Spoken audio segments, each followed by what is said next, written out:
अस्सलाम वालेकुम प्यारे बच्चों, कैसे हो आप लोग? ठीक हो? उम्मीद है आप ठीक ठाक होगे, खुशबाश होगे। आज हम आपके लिए कुरान पाक की वीडियो लेकर आए हैं। इससे पहले हम लोगों ने सूरतुल बकरा की आयत नंबर 10 तक पढ़ा था। आज हम लोग सूरतुल बकरा की आयत नंबर 11 के बारे में पढ़ेंगे। आयत नंबर 11, इसका तर्जुमा और आसान अल्फाज में हम इसकी वजाहत करेंगे कि इस आयत के अंदर क्या क्या कहा गया है। आयत है वाइज़ा कीला लहुम ला तुफसिदू फिल अर्ज़ क़ालू इन्नमा नहनु मुस्लिहून। इसका तर्जुमा है, और जब उनसे कहा जाता है कि ज़मीन में फ़साद ना करो तो वो जवाब देते हैं कि हम तो सिर्फ़ इस्लाह करने वाले हैं। अच्छा, मुनाफ़िकीन के बारे में ये बात हो रही है कि मुनाफ़िकीन की ये आदत है, ये खसलियत है, या ये उनकी नफ्सियात है कि जब उनको बेनकाब कर दिया जाता है तो कि आप लोग ज़मीन में फ़साद ना करो, जब उनसे कहा जाता है तो वो दोगली पॉलिसी अपनाते हैं, और अपने रवैये पर जब उन्हें टोका जाता है तो वो अपनी गलती को तस्लीम नहीं करते। इसके बरक्स वो क्या करते हैं कि वो अपने जुर्म पर पर्दा डालने के लिए दावा करते हैं कि वो तो हालात को सुधारने की कोशिश कर रहे हैं और अमन कायम करने की कोशिश कर रहे हैं। यानी कि मुनाफ़िकीन जो हैं वो दोगली पॉलिसी अपनाते थे, वो इस्लामी माशरे को नुकसान पहुंचाते थे, वो इस्लाम के दुश्मनों से भी मिल जाते थे, और जब इस पॉलिसी पर उन्हें टोका जाता था तो वो अपनी गलती तस्लीम नहीं करते थे। इसके बरक्स वो अपने जुर्म पर पर्दा डालते थे और ये दावा करते थे कि वो तो हालात को सुधारने और अमन कायम करने की कोशिश कर रहे हैं। ये जब आयात नाज़िल हुई थी तो उस वक्त मदीना मुनव्वरा में अब्दुल्ला बिन अबी और दिगर मुनाफ़िकीन जो थे वो मुसलमानों से भी दोस्ती कायम करते थे, उनसे भी पींगे बढ़ाते थे, और इस्लाम के दुश्मनों से भी खुफिया तौर पर वो तल्लुकात रखते थे, उनसे भी गठजोड़ रखते थे। तो जब उनसे उनके दोगले रवैये की वजह से उन्हें टोका जाता था कि इससे मुसलमानों की सफ़ों में इंतशार फैल रहा है, बदअमनी फैल रही है, तो वो कहते थे नहीं, हम तो दोनों ग्रोहों के दरमियान सुलह सफ़ाई और तवाज़ुन कायम करना चाहते हैं। इसके बाद जो आयत नाजिल हुई थी वो थी अला इन्नहुम उमुल मुफ्सिदून वलाकिन ला यशउरून। ख़बरदार, यही लोग फ़साद करने वाले हैं लेकिन शऊर नहीं रखते। ठीक है, कि जब वो ये कहते थे, जब उन्हें पिछली आयत में जो कहा गया है कि मुनाफ़िकीन जो है वो ये दावा करते थे कि हम लोग फ़साद नहीं करते बल्कि हम तो इस्लाह करने की कोशिश कर रहे हैं, तो इसका आयत कुरान पाक की आयत नंबर 12 में साफ़ तौर पर वाज़ह तौर पर कह दिया गया है कि यही लोग फ़साद करने वाले हैं, लेकिन इसका एहसास नहीं है, यह शऊर नहीं है।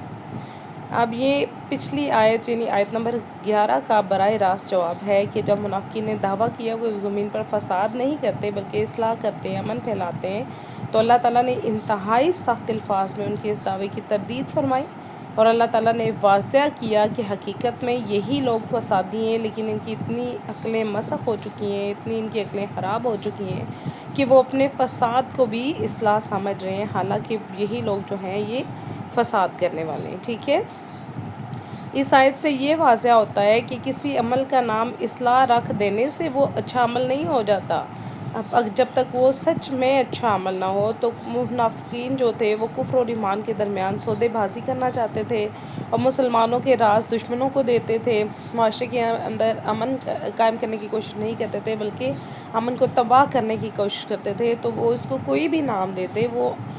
इस्लाह तो नहीं हो जाता था ना। तो सिर्फ़ इस्लाह कह देना कि मैं इस्लाह कर रहा हूँ ये काफ़ी नहीं होता, जब तक कि अमल भी ऐसा ना हो जो इस्लाह करने वाला ही हो। ठीक है, ये हम लोगों ने सूरतुल बकरा की आयत नंबर 11 और 12 इनका तर्जुमा और आसान अल्फाज में इनकी हमने जो है वो तफसीर पढ़ी है। अब उसके बाद कुरान पाक की आयत नंबर 13 है। इसी मज़मून को आगे उन्होंने कंटिन्यू किया अल्लाह पाक ने कि वाइज़ा कीला लहुम आमिनू का मा आमन अन्नासु क़ालू अनुमिनु का मा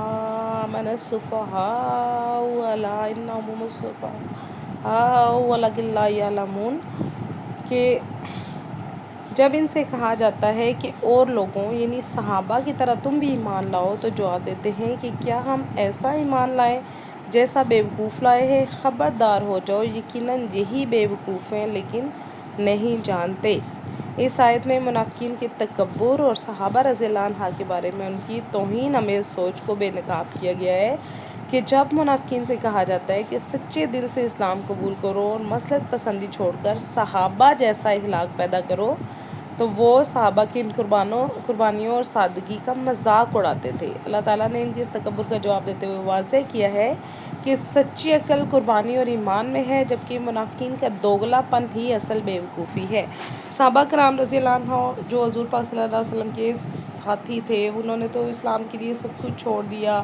یہاں تک کہ ہجرت کی، مدینہ منورہ میں چلے گئے۔ تو وہ لوگ جو تھے وہ اس چیز کا مذاق اڑاتے تھے کہ یہ تو سب کچھ چھوڑ کے انہوں نے اتنی قربانیاں دے دی ہیں، سب کچھ اپنا ضائع کر دیا ہے، حالانکہ یہی لوگ جو تھے، یہی بیوقوف تھے جو صحابہ کا مذاق اڑاتے تھے۔ تو کسی کی قربانی کو، جیسے صحابہ کرام رضی اللہ عنہ نے اسلام کے لیے اپنا گھر بار، مال اور رشتہ داریاں سب قربان کر دی تھی، منافقین اسے اپنی مصلحت پسندی اور دنیاوی چالاکی قرار دیتے تھے کہ ہم نے تو ایسا کچھ نہیں کیا، اور صحابہ کی اس قربانی کو وہ نعوذ باللہ بیوقوفی کا نام دیتے تھے۔ لیکن اللہ تعالیٰ نے ان کے اس تبصرے کو رد کرتے ہوئے فرمایا کہ اصل بیوقوف یہ خود ہیں، کیونکہ یہ چند روزہ دنیاوی زندگی کے فائدے کے لیے اپنے آخرت کا دائمی نقصان کر رہے ہیں، مگر ان کی جہالت اتنی گہری ہے کہ اپنی نادانی سے بالکل بے خبر ہے۔ تو یہاں پر ان تینوں آیات میں منافقین کے بارے میں بتایا جا رہا ہے کہ منافقین کو جب ان کے غلط کاموں سے روکا جاتا ہے تو وہ کہتے ہیں کہ نہیں، ہم معاشرے میں اصلاح کرنے کی کوشش کر رہے ہیں، لیکن بعد میں اللہ تعالیٰ نے دوسری آیت میں واضح کیا کہ یہ اصلاح نہیں کر رہے بلکہ یہی فساد پھیلانے والے ہیں، اور پھر آگے یہ بھی انہوں نے واضح کیا کہ یہ لوگ جو ہیں یہ جب انہیں کہا جاتا ہے کہ ایمان لائے ان لوگوں کی طرح جو صحابہ کرام کی طرح ایمان لائیں، تو وہ ان کا مذاق اڑاتے ہیں کہ کیا ہم بیوقوفوں کی طرح ایمان لائیں، حالانکہ صحابہ کرام جو ہیں وہ بیوقوف نہیں ہیں، بیوقوف یہ خود ہیں، لیکن ان کی عقل پر پردہ پڑا ہوا ہے۔ امید ہے بچوں آپ کو یہ ویڈیو پسند آئی ہوگی، اسے لائک کریں، سبسکرائب کریں اور شیئر کرنا مت بھولیں۔